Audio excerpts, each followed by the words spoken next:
Karena orang Indonesia tidak menyukai orang yang pintar dan berprestasi. Tidak suka pejabat Indonesia yang bersih, berprestasi, kreatif, dan inovatif.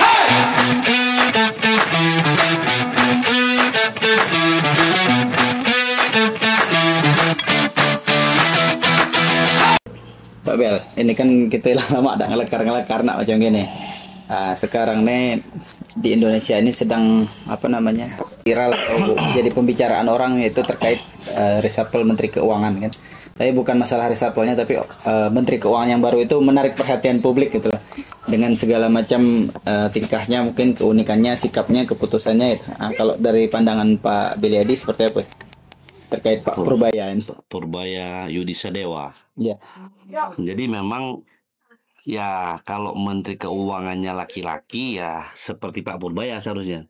Kalau ibarat main bola itu dia lebih offensif, bukan defensif. Nah, kalau Bu Sri Mulyani itu ya memang ibu-ibu ya ibu-ibu, kita punya istri kalau udah dapat uang kan dikekep, disimpan.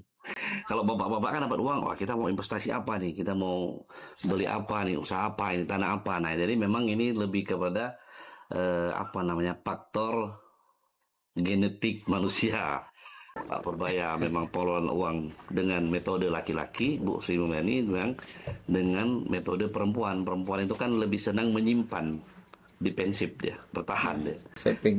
Saving. Jadi kalau ada uang itu kalau bisa semua disimpan. Nah, kalau laki-laki kan kalau ada uang, kita investasi nih, beli tanah, beli rumah. Nah, Pak Purbaya menyarankan itu dan memang melambangkan bahwa Pak Purbaya ini bukan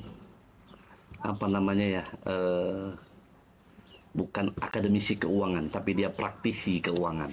Yeah. Nah, jadi keren lah menurut aku. Tapi yang paling keren itu Pak Purbaya ini, kebijakan dia itu memang sepertinya sejalan dengan kebijakan Pak Prabowo. Dia lebih pro rakyat atau lebih memikirkan nasib rakyat. Yeah. Ada uang nganggur diambil, digelontorkan untuk masyarakat. Nah, dan yang lebih keren lagi, selama ini tidak terungkap ada 200 konglomerat menunggak pajak sampai 60 triliun.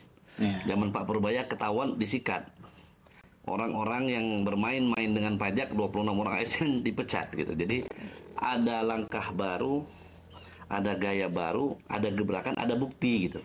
Dari pengambilan uang di bank sentral dibagikan ke bank-bank nasional, lalu ada penunggak pajak 200 orang sampai 60 triliun ditagih, diambil duitnya, dan katanya akan ada yang lebih besar lagi. Jadi menurut saya memang ya seluruh menteri, kepala dinas, kepala badan, OPD, gubernur, bupati harus seperti Pak Purbaya.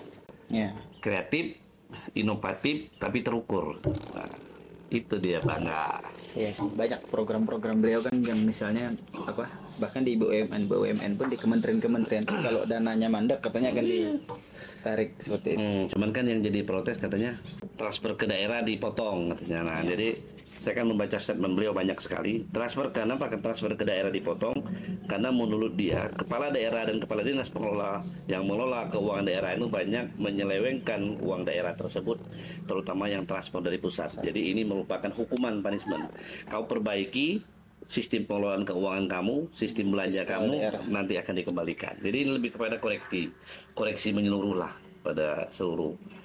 Ya, secara nasional, kementerian, bupati, gubernur, kepada dinas-dinas.